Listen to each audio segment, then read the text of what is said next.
Chapter 6 एक नई शुरुआत राइजिंग स्टार कंपटीशन में जीतने के बाद डेजी की लाइफ में एक नया मोड़ आ गया।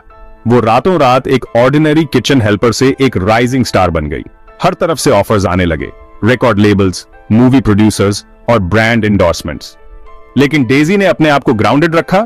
वो अपनी प्रायोरिटीज को भूली नहीं। उनका पहला डिसीजन था अपनी बहनों को उस छोटी सी जगह से शिफ्ट करने का जहां वो रहते थे। उन्होंने सिटी के एक शांत एरिया में एक अच्छा सा घर देखा, एक ऐसी जगह जहां माया और रिया एक बेहतर एनवायरनमेंट में पल बढ़ सकें। लेकिन यह बदलाव आसान नहीं था। लाइमलाइट एक तरफ जहां चमक रहा था, वहीं दूसरी तरफ अंधेरा भी था। मीडिया अटेंशन, इंटरव्यूज और फोटोशूट्स ने डेजी को घेर लिया। यह सब इतना ज्यादा हो गया था कि उन्हें अपनी पुरानी सिंपल लाइफ की याद आने लगी। इतनी सारी चीजें होने के बाद भी डेजी ने म्यूजिक के लिए टाइम निकाला। उन्होंने अपने पहले एल्बम पे काम करना स्टार्ट कर दिया। हर गाने में अपना दिल और जान लगा दिया।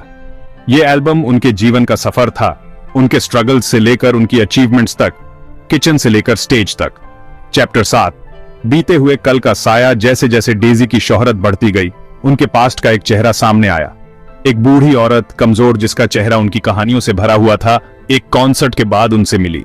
उन्होंने खुद को डेजी की सगी मां होने का दावा किया। यह सुनकर डेजी को बहुत बड़ा झटका लगा। उन्होंने अपनी जिंदगी एक अनाथ की तरह बिना किसी सवाल के एक्सेप्ट कर लिया था। अपनी सगी मां का पता चलना उनके अंदर कई इमोशंस को जगा गया। क्यूरियोसिटी, गुस्सा और एक ऐसे रिश्ते की तमन्ना जिसके बारे में वो कभी जानती तक नहीं थी।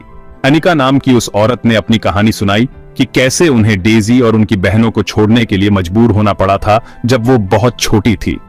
वो अपनी जान बचाने के लिए छिपकर रह रही थी। डेजी दोराहे पर खड़ी थी। उनका एक हिस्सा अनिका पे यकीन करना चाहता था, उस मां को अपनाना चाहता था जो उन्हें कभी नहीं मिली। लेकिन दूसरा हिस्सा डरा हुआ था, फिर से दर्द झेलने से। उन्होंने डिसाइड किया कि वो धीरे धीरे चीजें आगे बढ़ाएंगी और धीरे धीरे भरोसा करेंगी। चैप्टर 8 खतरनाक खेल। एक तरफ जहां डेजी अपनी नई फैमिली से जुड़ने की कोशिश कर रही थी, वहीं दूसरी तरफ रावी, रेस्टोरेंट का ओनर, बदला लेने की प्लानिंग कर रहा था। उसने सब कुछ खो दिया था, अपना बिजनेस, अपनी रेप्यूटेशन और डेजी पे से अपना कंट्रोल। वो बदला लेने की आग में जल रहा था। रावी ने एक शेडी बिजनेसमैन राजीव के साथ हाथ मिलाया, जिसको डेजी में एक अच्छा मौका दिखाई दिया। उन्होंने डेजी को बदनाम करने, उनके करियर और लाइफ को बर्बाद करने का प्लान बनाया। उन्होंने सबसे पहले डेजी की पर्सनल लाइफ के बारे में रूमर्स फैलानी शुरू कर दी। उनके रिलेशनशिप्स और कैरेक्टर के बारे में झूठी कहानियां मीडिया में फैलने लगी। एक वक्त की फेवरेट स्टार अब क्रिटिसिज्म और नफरत का सामना कर रही थी। डेजी पूरी तरह टूट चुकी थी। ये रूमर्स न सिर्फ उन्हें बल्कि उनकी बहनों को भी तकलीफ दे रहे थे। वो खुद को बेबस महसूस कर रही थी, झूठ और धोखे के जाल में फंसी हुई।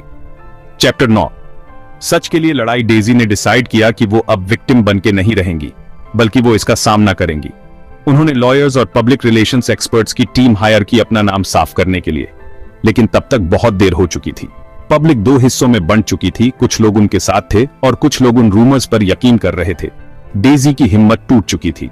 वो खुद में सिमट गई और म्यूजिक में सुकून ढूंढने लगी। इसी दौरान उन्हें अपनी आवाज की असली ताकत का एहसास हुआ। उन्होंने अपने स्ट्रगल्स, अपने दर्द और अपनी उम्मीद के बारे में एक बहुत ही मार्मिक गाना लिखा। यह गाना लाखों लोगों के दिलों को छू गया और उन सबके लिए एक एंथम बन गया जिन्होंने मुश्किलों का सामना किया था। इस गाने ने न सिर्फ डेजी की छवि सुधारने में मदद की, बल्कि उन्हें उनके फैंस के और करीब ले आया। फैंस ने उनका साथ दिया और उनके चारों ओर एक सुरक्षा कवच बना लिया। चैप्टर 10 शानदार वापसी। अपने फैंस और फैमिली के सपोर्ट से डेजी ने स्टेज पर एक शानदार वापसी की। उन्होंने अपना नया गाना गाया। उनकी आवाज में दर्द और एहसास साफ झलक रहा था। ऑडियंस उनकी आवाज सुनकर मंत्रमुग्ध हो गई। उनके दिल डेजी की सादगी और भावुकता को देखकर पिघल गए। यह परफॉर्मेंस एक टर्निंग पॉइंट था। रूमर्स धीरे धीरे कम होने लगे और उनकी जगह लोगों के मन में डेजी की हिम्मत के लिए प्रशंसा और सम्मान बढ़ता गया। वो न सिर्फ इस तूफान से बाहर निकली, बल्कि पहले से कहीं ज्यादा मजबूत बनकर उभरी।